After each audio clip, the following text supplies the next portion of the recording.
The Heritage Corporation, the world's largest producer of cultural heritage video, is proud to bring you the story of your name.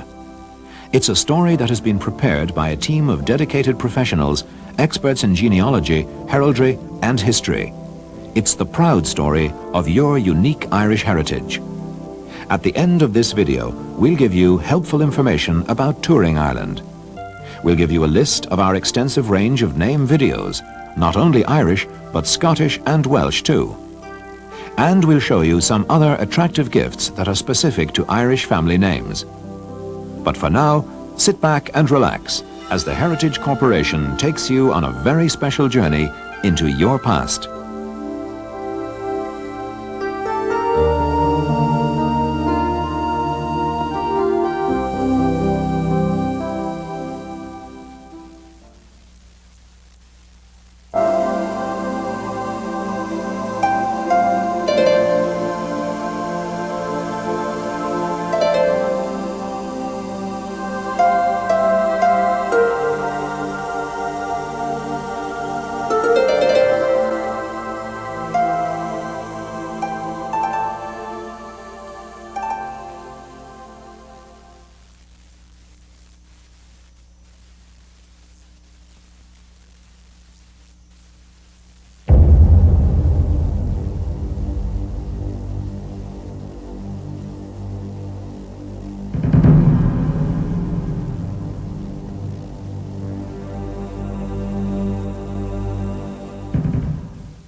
Connolly is an old name, a very old name.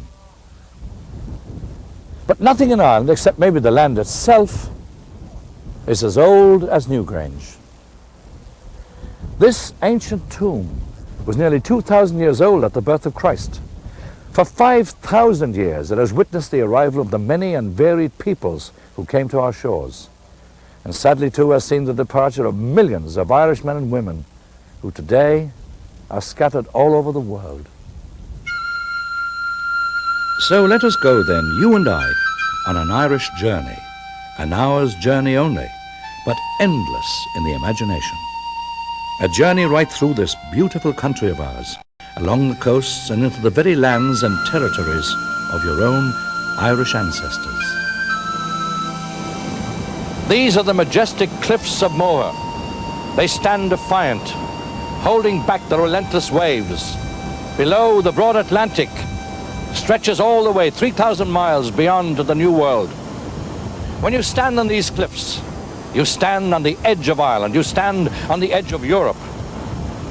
Inland from here lies the fair land of Éireann, Ireland, the home of your ancestors.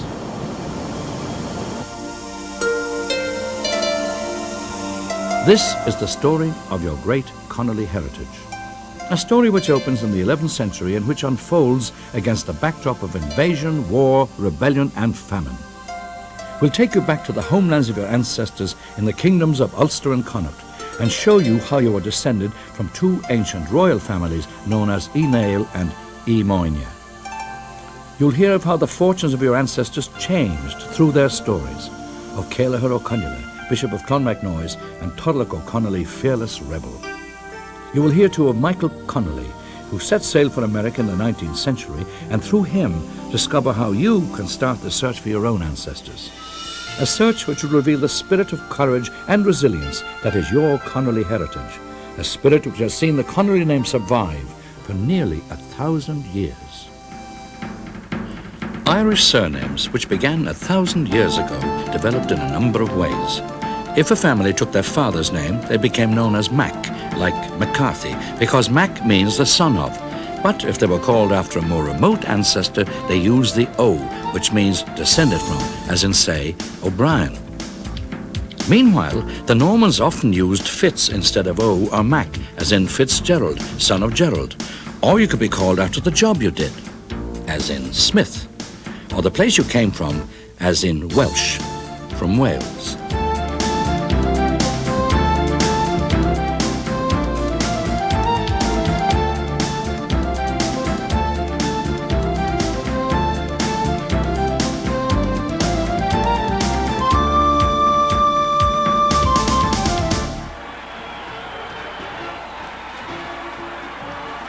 For the 60 million people throughout the world who share an Irish ancestry, St. Patrick's Day is a time for them to come together to celebrate and rejoice in their Irish identity.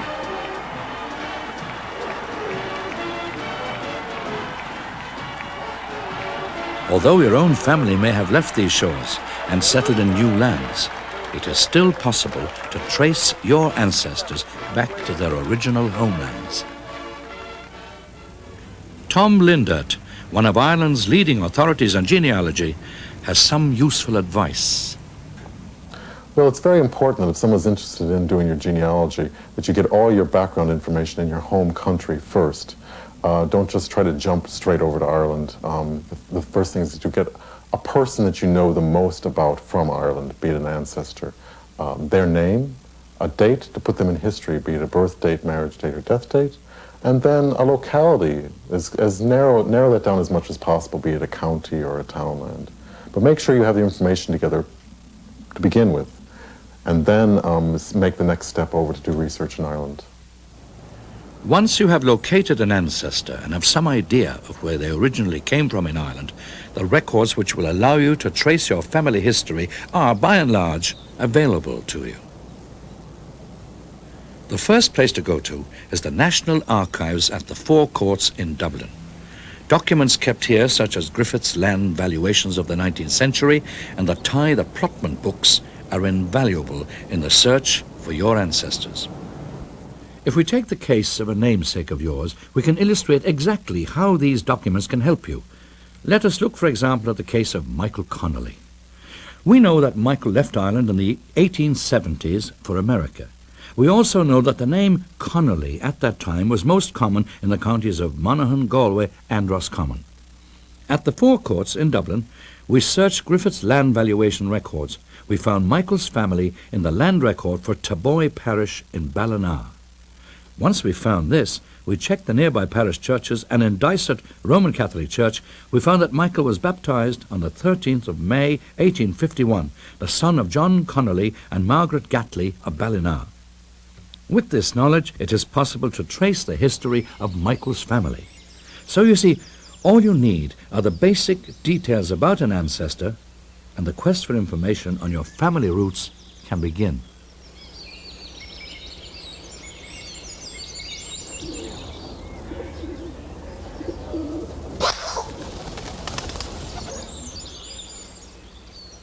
The search for your ancestors is becoming easier all the time, thanks to a recent initiative called the Irish Genealogical Project. This is the Clare Heritage Centre in Corofin. The centre is at the very heart of a new and exciting development. The official surviving records relating to family history and genealogy are being collected throughout the county. They're being brought here and then put on computer. But Corofin's not alone in this. Many other heritage centres have opened up all over Ireland, so that no matter where your family comes from, you should now be able to get an accurate record of your family history. It is possible to trace your ancestors even further back beyond your immediate family, but let's start at the beginning and take a look at the history, the culture, and the country which shaped your forefathers. On the Aran Islands off the west coast of Ireland stands the prehistoric fort of Dún enigmatic, poised over the ocean, its ancient builders a mystery even to this day. Over 7,000 years had passed since the first settlers arrived in Ireland.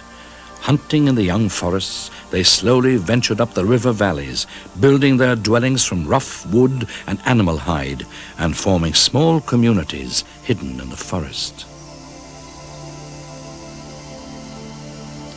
2,500 years before Christ, they had developed a society that was stable enough and wealthy enough to produce these majestic dolmens. This dolmen here is the Paulna Brone dolmen, situated in North Clare in the Burren country. Just another part of the wonderment that is ancient Ireland.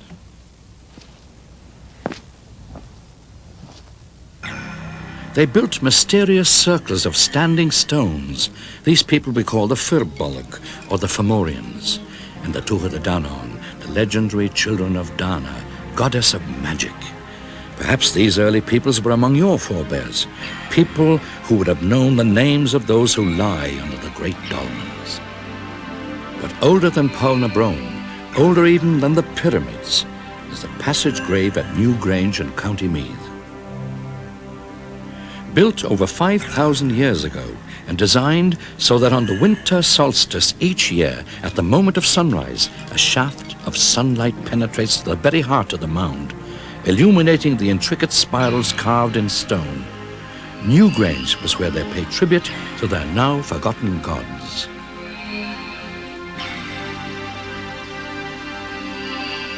These people were superb craftsmen in stone, but a new material was sweeping across Europe from Asia Minor.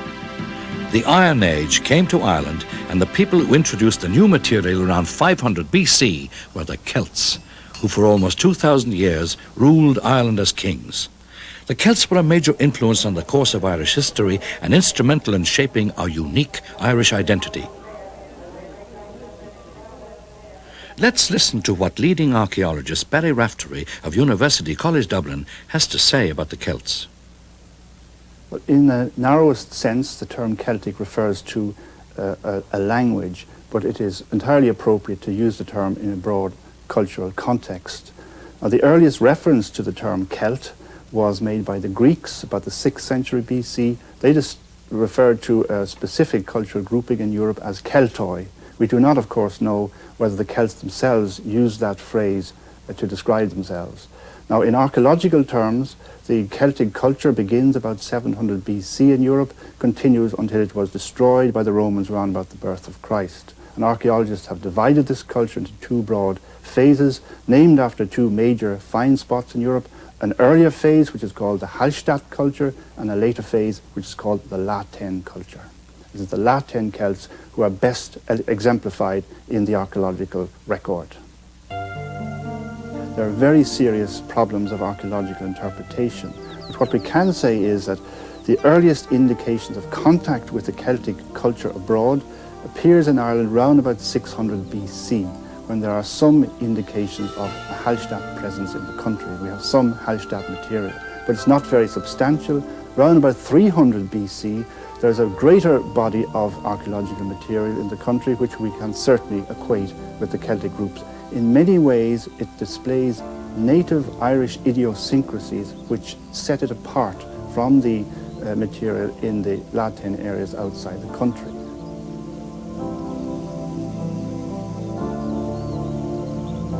We have a vast body of Celtic literature surviving in the country. We have the epic cycle, the Ulster cycle, we have the Fíneachta, we have a whole range of mythology, we have a superb collection of early Irish nature poetry and other poetry, but probably the principal legacy of the Celts, the most enduring, is our Celtic personality. We certainly have a distinctive personality, a warmth, a friendliness. The classical commentators describe the belligerent character of the Celts. Perhaps we have inherited that too, to a certain extent. But we certainly have a distinctive Celtic personality which sets us apart from all other European cultures.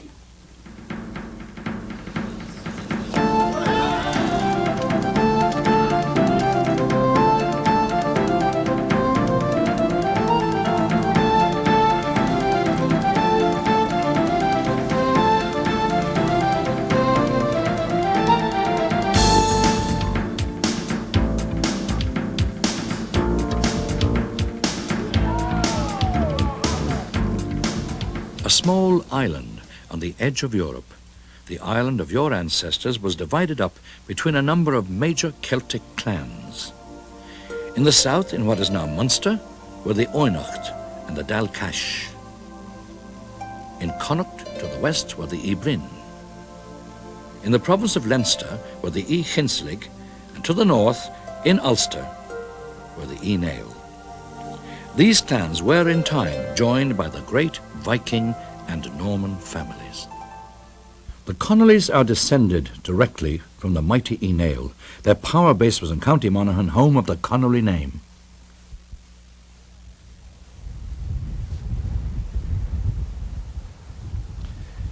Here I am, high up in the Mourne Mountains in the County Down. To the east, they sweep majestically down to the Irish Sea, while to the west they overlook the vast lands of Ulster. These windswept mountains have witnessed generations of Connellys march through the annals of Irish history.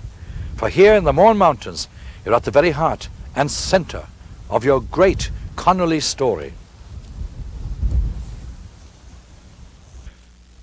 A story which is set here in the green and mysterious, tranquil and timeless county of Monaghan, and which begins in the dark and distant days of the 11th century. A century in which the great clans fought many great battles, all vying for the high kingship of Ireland. It's not surprising, with all this fighting going on, that so many Irish surnames of today come from names earned for feats of bravery on the battlefield. Connolly is one such name. Your ancestor was a fearsome warrior chieftain of the southern branch of the Nail clan, his name Connell. Connell is a name derived from the old Gaelic word meaning valorous. Following his death in battle, Connell's grandson took his name as a mark of respect for him. He became O'Connell, meaning descendant of Connell, the valorous one. In doing so, he became the first Irishman in history to call himself Connolly, because it is from this old Gaelic surname that your present-day Connolly surname is derived. Around this time, another separate and distinct branch of the Connolly family came into being. These were descended from the Imoine, a powerful, fiercely independent clan in the western province of Connaught. Their territory extended over much of the wild and rugged, windswept and sea-torn county of Galway on Ireland's western seaboard. These Galway Connellys also derived their name from a valorous warrior called Connell. From these illustrious and diverse beginnings, the Connolly name has spread down through the centuries to all corners of Ireland. Today you'll find pockets of Connellys in most counties. But like most families with strong roots associated with a particular place, the Connellys are still to be found in greatest numbers in the homelands of their ancestors, namely the counties Monaghan and Galway.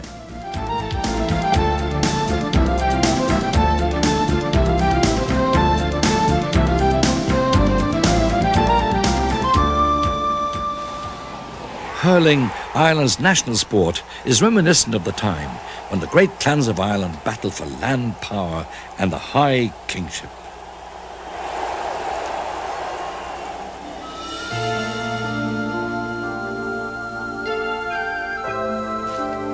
It was the strength of Christianity that forged the first real bonds of unity in Ireland, for the Irish took very well to Christianity, so well indeed that in a very short time her monks had established some of the most important ecclesiastical centres in the Christian world. Here in Glendalough in County Wicklow, I always think the sense of Ireland's Christian past is particularly strong. There had been small settlements of monks scattered along the Irish coast for some time, but it took St. Patrick to bring together the old religion of the Celts and the new Christianity. This new Irish Christianity turned out to be a powerful crusading force. With the collapse of the Roman Empire, Europe was once more plunged into the Dark Ages. And strangely enough, that's what gave us, I think, our first emigrants, the young Irish monks who left their Irish monasteries and brought the flame of Christianity back into that pagan continent. At home in Ireland, the monks built the unique round towers, originally as bell towers, and then later used them for keeping safe their priceless chalices and manuscripts. In their workrooms, the monks channeled their passionate Celtic sensitivity into glowing colour and intricate artwork. And certainly, the greatest and most beautiful of the manuscripts is the Book of Kells, now in the library of Trinity College, Dublin.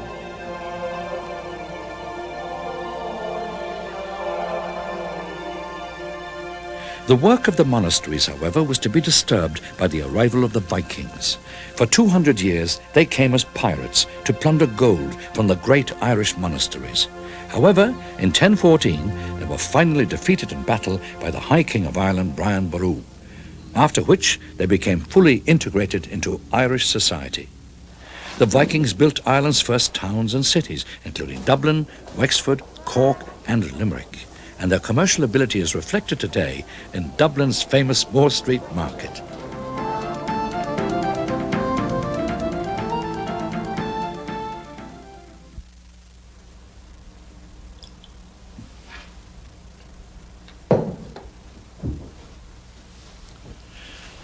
The Vikings left an indelible impression on the Irish. Their decline, coupled with the death of Brian Boru, meant that the High Kingship of Ireland was, so to speak, up for grabs. There followed almost a century of political instability and unrest, while the greater Irish families fought amongst themselves for the title of High King of Ireland.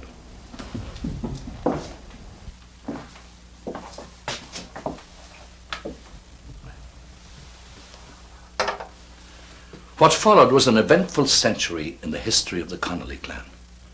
In the struggle after the death of Brian for the High Kingship, the three steps of the Connollys could very often find themselves on different sides. Now the Munster Connellys, they had it easy enough, but the Connollys of Connacht and the Connollys of the Ainail clan in Monaghan were to fight each other on more than one occasion.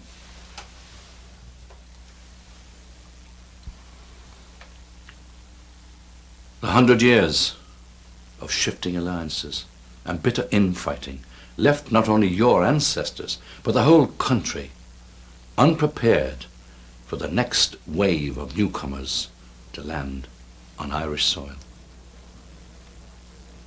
The Normans, led by the great warrior Strongbow, arrived in 1169. Heavily protected by their coats of mail, they moved like modern tanks through the Irish countryside. They had arrived as mercenaries at the request of the deposed King of Leinster, but a combination of their military might and an attraction to the land of your ancestors induced them to make a more permanent foothold. The Normans immediately set about building huge stone castles of white throughout the country.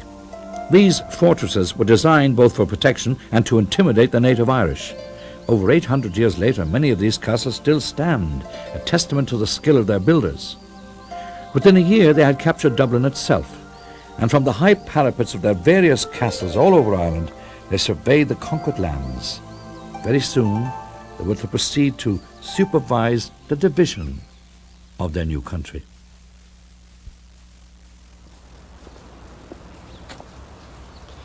The coming of the Normans was to have a profound effect on the fortunes of your Connolly ancestors. As one of the four tribes of Tara, they came up against the Norman war machine very early on, and sad to say were no match for the Normans on the battlefield, to the extent that they were driven back all the way into County Monaghan. But in the field of politics and in the field of diplomacy, the Normans were no match for the Connellys, and so the Connellys were able to regain most of their power by shrewd alliances and shrewd intermarriages. Following his victories in battle, Strongbow took the hand of the King of Leinster's daughter, Eva, in marriage, and less than 2 years later, he had taken the crown for himself.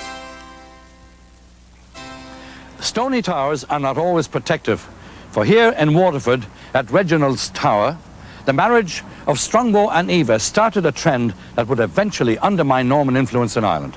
You see, within a century, the Normans and the Irish intermarried, and the Normans adopted the Irish language and culture to a degree that made the English King John declare, "The Normans are more Irish than the Irish themselves."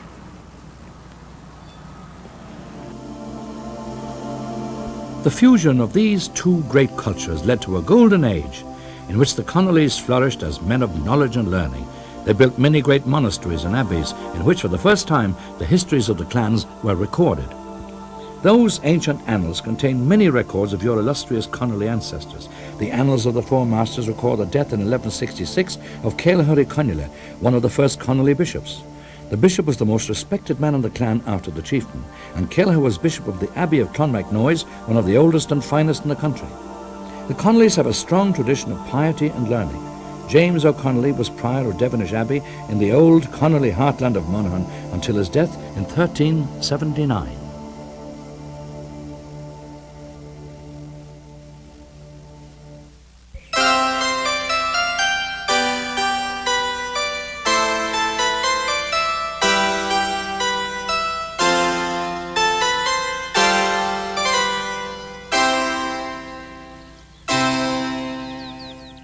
Here at Bonretty Castle, the vibrant atmosphere of that period can be experienced in a banquet that is faithfully recreated using historical records from the time.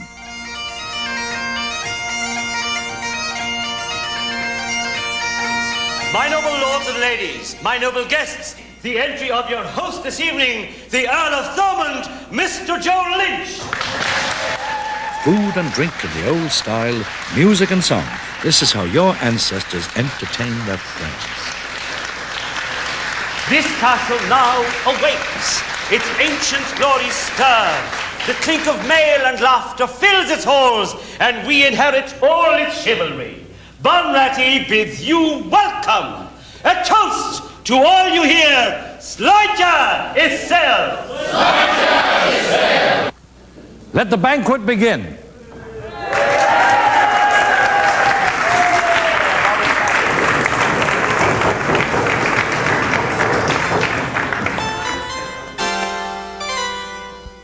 Unfortunately, it took some of the less disciplined Normans longer than their leaders to forget their marauding ways. This very often led to severe casualties in Irish settlements taken by surprise. In one such incident in 1485, a Connolly village in Monaghan was attacked at night by the treacherous Norman Taffs of Louth. Before the Connollys had a chance to arm themselves, their village was on fire. Many were slaughtered in their beds, including Manus O'Connelly, heir to the chieftainship.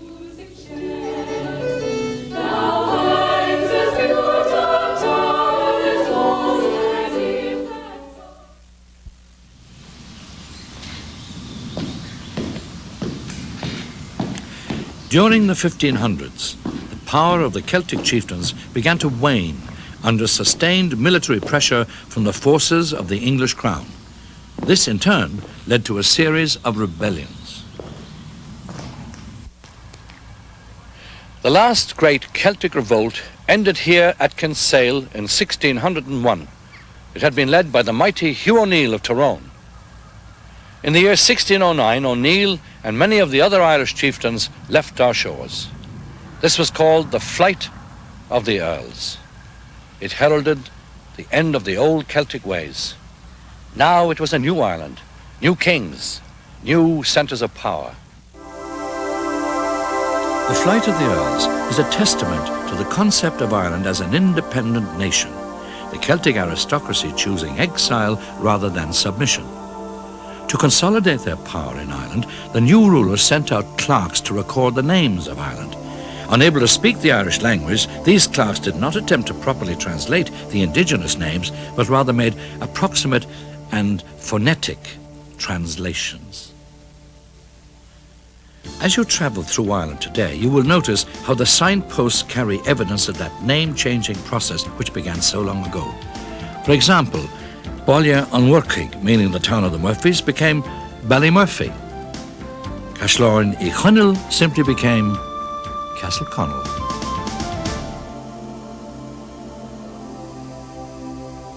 The Connolly name also went through its own changes. At the hands of English-speaking clerks, the old O'Connelly adopted many different forms. Eventually, in most cases, the O was dropped and the spelling became the best approximation the English clerks could make to the sound of this ancient name. The spelling may have changed, but the meaning of your Connolly name is still the same, descendant of Conneall, the valorous one.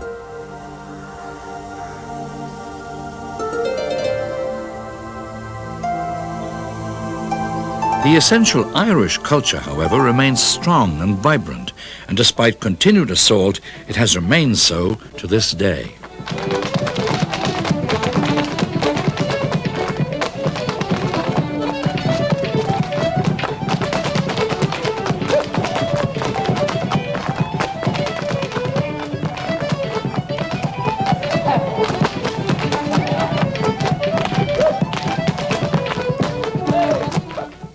The Irish have always been proud of their heritage and culture, and nowhere is this more evident than in the art of heraldry. And here to tell you more about that is the former Chief Herald of Ireland, Gerard Slevin. Heraldry had its origin in the fact that the knight in medieval times, going into warfare, was completely encased in armour, including his head. So there was no means of knowing who he was. So it became the practice to paint on his shield certain emblems or signs or symbols as a means of identification. Heraldry has always had an extraordinary fascination for people, whatever it is about the shield shape and its contents. And in due course, this personal practice spread to cities, universities, institutions, and is still very active. The primary purpose, as I have suggested, was identification. And I suppose that is still the essential purpose of heraldry, is personal or institutional identification. Your coat of arms is like a window to your heritage. Each part is full of stories and secrets. The shield is in silver, displaying an X-shaped cross known as a saltire in black. The saltire is said to denote resolution and determination and was traditionally borne by those families whose warriors have scaled the walls of towns. Placed along the arms of the saltire are 5 escallops of the field. These shells have acquired many meanings over the centuries. Originally, they were used to signify a pilgrim or one who had been on a pilgrimage. Later, they were awarded to those who had made long journeys to distant countries, and eventually they symbolized great victory in a naval command. The crest, which is placed above the shield, shows an arm dressed in blue with a silver cuff clutching a chaplet in gold. The arm is an age-old heraldic image of an industrious and laborious person, and the chaplet signifies reward and admiration. The motto, which is in Latin, captures much of the spirit of the great Connally family. It is in French and reads, En Dieu est tout, meaning, in God is all. Many Irish people certainly are entitled to use arms, yes. The registers of the Office of Arms, the genealogical office as it is now, the Office of the Chief Herald, has registers going back many centuries. The 17th century saw England convulsed by 2 civil wars in which Ireland inevitably became involved. The Second War was actually fought entirely on Irish soil between 1688 and 1691 and led to disastrous consequences for the Irish.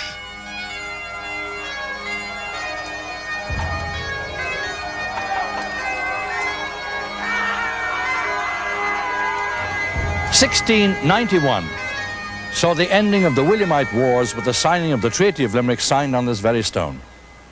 The wars are fought between 2 kings, William of Orange and James II, both of whom laid claim to the throne of England. In the event, victory went to King William. For the Irish who supported James II, exile seemed to be the only honourable option. Known to history as the wild geese, these honourable soldiers of fortune sailed from Limerick to Europe, bringing with them the surnames of Ireland. Many Connellys were named as treasonous outlaws under the terms of the Treaty of Limerick. One of these was Turlough or Connolly of Mayo.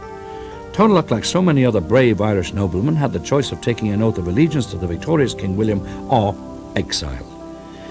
The records don't state what choice Turlough made, but it's probable that he joined the thousands of others of his countrymen who went to the mainland of Europe. These wild geese distinguished themselves on the battlefields, as well as in the political and cultural arenas of their new homes. One such Connolly was William Connally of Bordeaux, who had risen to the status of nobleman at the time of the French Revolution.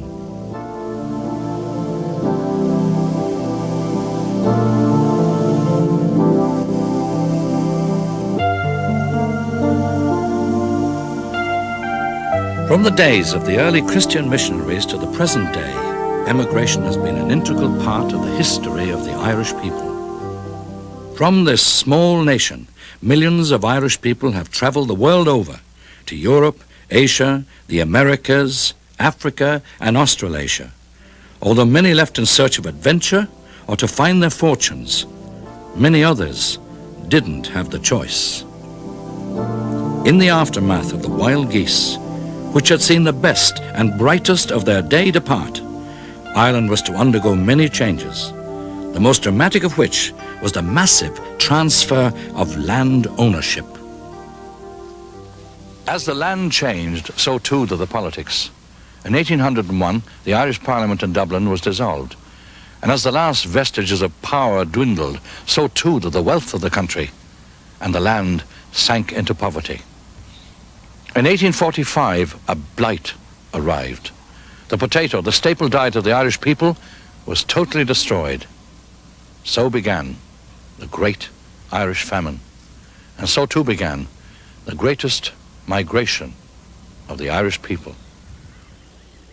Plentiful supplies of foodstuffs were exported to Britain, while the Irish people were faced with emigration in order to survive.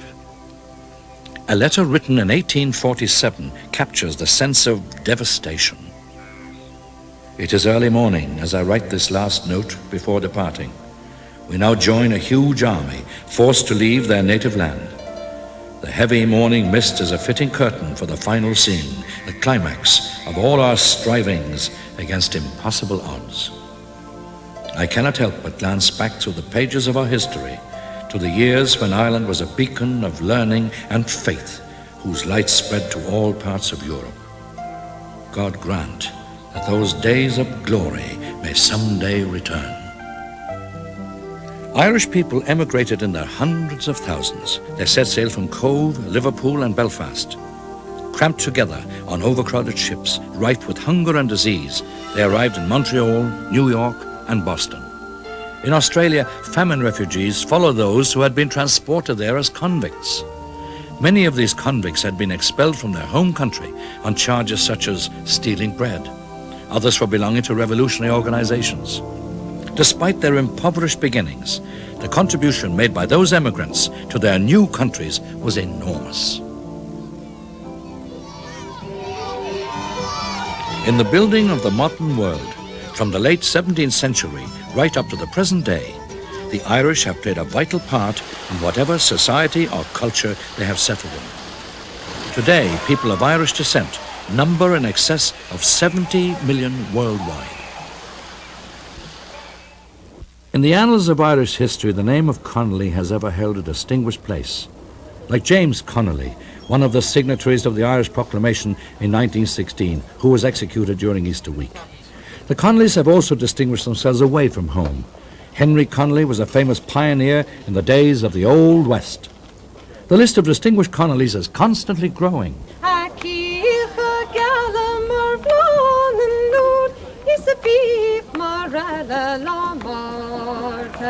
Is Tossa Maroon, Maroon, Maroon. Is Tossa Maroon, is Magragan. Is Tossa Maroon, is Mahaman Goban. Shilva Crackdown to Wagon Mubarin.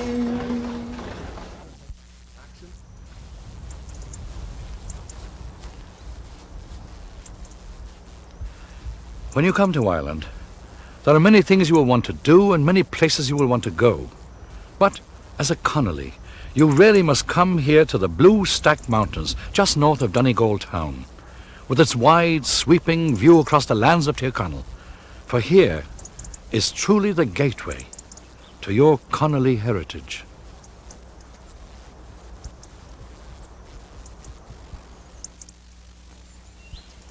From the earliest days, the great name of Connally has ever been at the forefront of Irish life. When your Connolly ancestors chose exile and emigration, they brought their tradition of courage and independence to their new homes. As a Connolly, you can be proud of your heritage.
And when you do go to Ireland to trace your roots, here are some of the things you may want to know.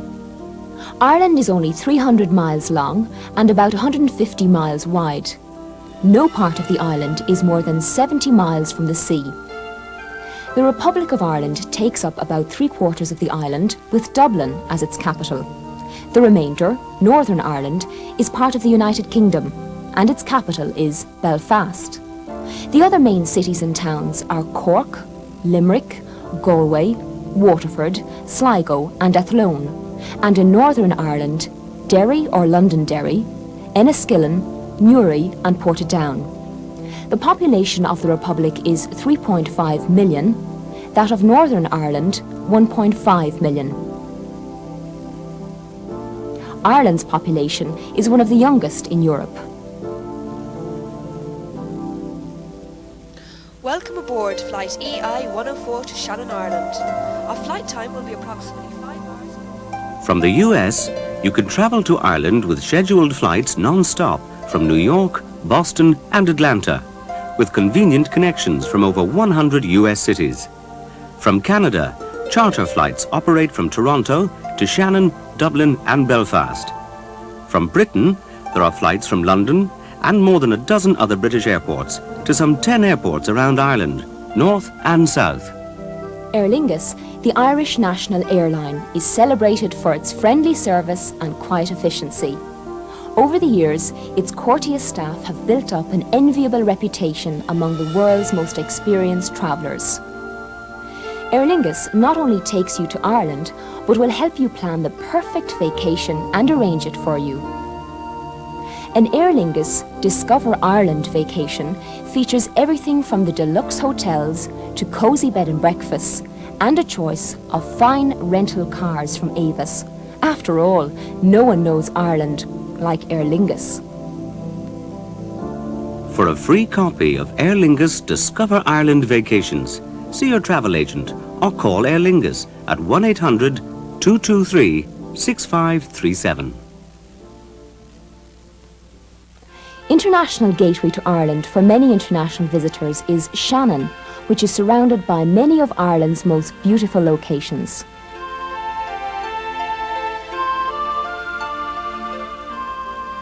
Every kind of information you might want is available when you arrive at Shannon. Whatever you need to know, you just have to ask. Travelling within Ireland is easy with a wide choice of services, north and south. Major international and Irish car rental companies have locations at all major air and seaports and downtown city locations. For best rates, it's advisable to book before you travel. Call Avis at 1-800-331-1084 or your local travel agent. With a hire car, you are completely free to choose your own routes, free to discover the hidden beauties of Ireland. And don't forget, in both the Republic of Ireland and in Northern Ireland, we drive on the left. CIE, Ireland's National Transport Authority, runs a network that will take you to every town, village and beauty spot in Ireland. Bus Éireann, Irish Bus, operates the expressway service between the major cities, with modern, comfortable, high-speed buses. Services are frequent, journey times are short, and fares are remarkably cheap. And you can get great value with our special discount Rambler tickets. Or if you prefer to be fully escorted, take an inclusive motor coach tour with CIE Tours International and have the best of hotels, dining places and entertainment. Call today for this full colour guide, 1-800-CIE Tour. Throughout Ireland, you have a variety of places to stay. These include ultra-deluxe castles, modern and old-world top-class hotels, gracious and elegant country houses, family hotels in tourist centres, good value guest houses and farmhouses, and for younger travellers on basic budgets, a countrywide network of hostels. At Thomastown in County Kilkenny, you will find Mount Juliet. The imposing 18th century mansion exudes warmth and personality and is set in 1,500 acres of tranquil and invigorating woods and parkland. Its peaceful and relaxing charm creates a unique atmosphere for its guests. You can enjoy shooting at the Clay Target Academy, horse riding, and fishing on the River Nore. And the jewel in Mount Juliet's crown is its unique, Jack Nicklaus-designed world-class golf course and academy. Contact Mount Juliet Estate, Thomastown, County Kilkenny. Telephone 056 24455 or fax 056 245 22. And wherever you stay, whether in pampered luxury or clean, comfortable rooms, you will experience the magic and warmth of traditional Irish hospitality and, of course, the best of Irish food and drink. Top-class restaurants serve the finest cuisine inspired by the fresh, rich and natural produce of the Irish seas and soil.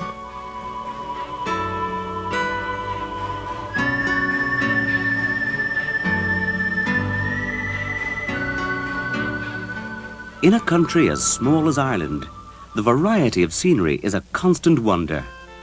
From the beauty of Wicklow in the east, to the majestic coastlines of Connemara and the Shannon region in the west, from the glens of Antrim and the mountains of Mourne in the north, to welcoming West Cork and Kerry in the south, the landscape is an ever-changing canvas of colour and drama. Discover the 40 shades of green while exploring this beautiful island. And there are so many ways to explore Ireland. Visit castles, museums, libraries, galleries, historic sites. Play golf on world-renowned courses. Pony trek through breathtaking scenery. Sail the coastline in a sailboat or rent a cruiser on Lough Erne or the mighty Shannon River.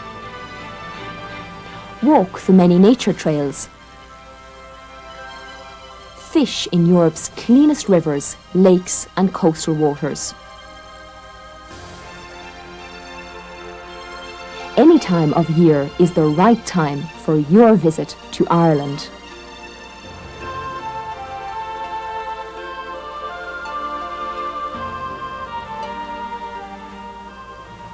And if you come in September, you could be part of the biggest ever gathering of the Irish, the Scots-Irish and the Anglo-Irish in their ancestral homeland, when the Irish Homecoming Festival will see a month-long celebration of our Irish heritage. There'll be clan rallies and welcome home weekends, workshops on the tracing of ancestors, genealogical lectures, arts festivals, country fair pageants, concerts, and a host of other events. For further information, contact the Irish Tourist Board or the Northern Ireland Tourist Board. In the US, call 1-800-551-FEST.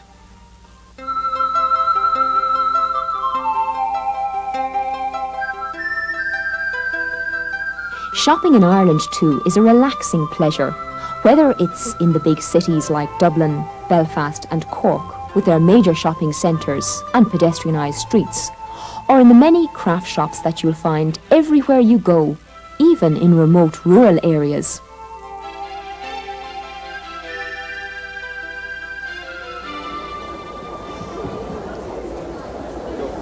Grafton Street has been here almost as long as Dublin itself, and Brown Thomas opened its doors in 1848, and today is one of Dublin's most famous and indeed one of her most elegant shopping landmarks. You will enjoy being in Brown Thomas and the wonderful wide range of goods it offers you. The finest brand names in the world, and that includes Ireland, of course, can be found in today's Brown Thomas. From the quietly tasteful to extravagantly stylish, all elegantly laid out in one of Ireland's loveliest buildings. James Joyce wrote about Brown Thomas, cascades of ribbons, china and silks. On the opposite side of Grafton Street is Switzer's, part of the Brown Thomas Group, Ireland's largest department store. Switzer's is renowned for its impressive range of fine china and its exquisite crystal collections. And when you're thinking of shopping, Remember too the advantages of the world's first and finest airport duty-free. It was here, in Shannon, that an enterprising barman invented Irish coffee. And another bit of history. The duty-free shop here is not only the first duty-free shop in the world, it is also the largest. When you're in the Shannon shop, you can pick up a bottle of your own favourite tipple at an attractive duty-free price. Here you can buy whatever you want, and it will be held for you until your departure. That way, you don't pay sales tax.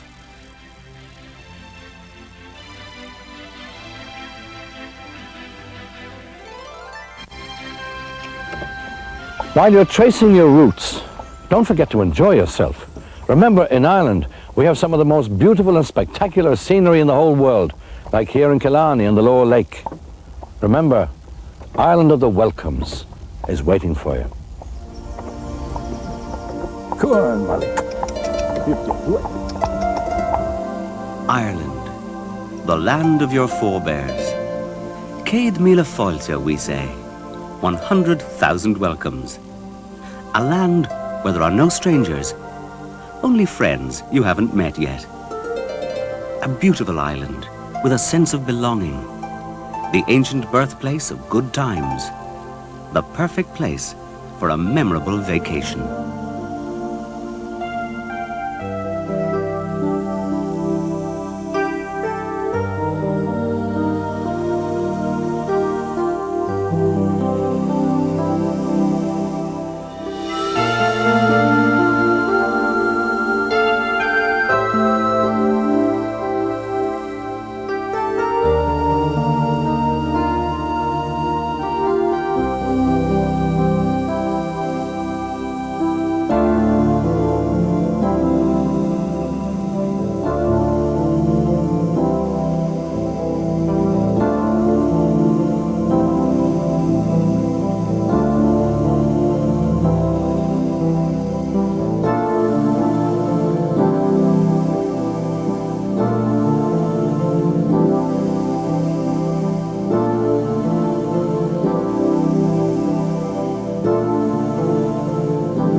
Your coat of arms is your heritage.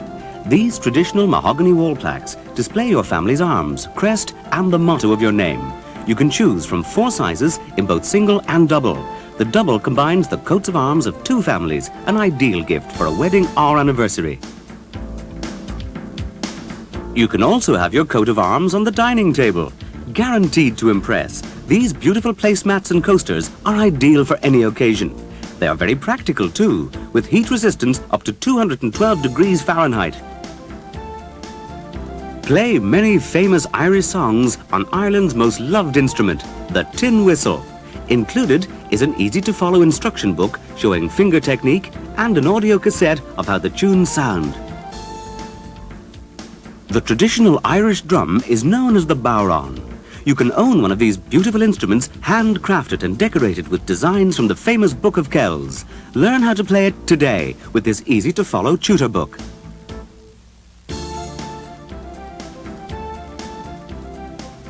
The 100 Irish Ballads book gives you the opportunity to learn the words of your favourite Irish songs and the guitar chords to play them. Or you can just sit back and enjoy listening to them on this 60-minute cassette. Order now on 1-800-338-2546. Invest in the beauty and tranquility of West Cork.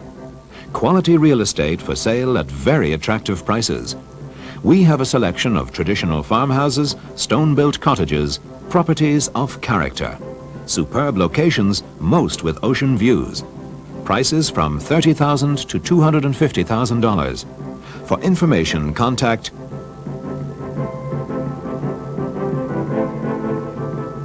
only a 40-minute drive from Shannon Airport. The Dunraven Arms Hotel is one of Ireland's finest hotels with an international reputation for quiet, relaxed comfort, good food and friendly courtesy.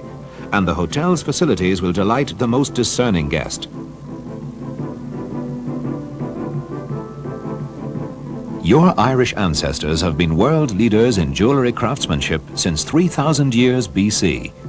Today, Celtic and heraldic jewellery in Dublin will handcraft your personalised jewellery so that you can wear your family coat of arms with pride.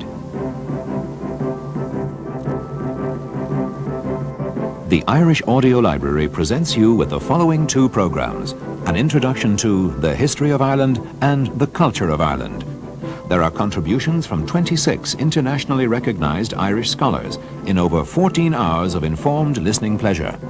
Both these programmes are recorded in Ireland and come in an attractive binder. They also include an informative booklet.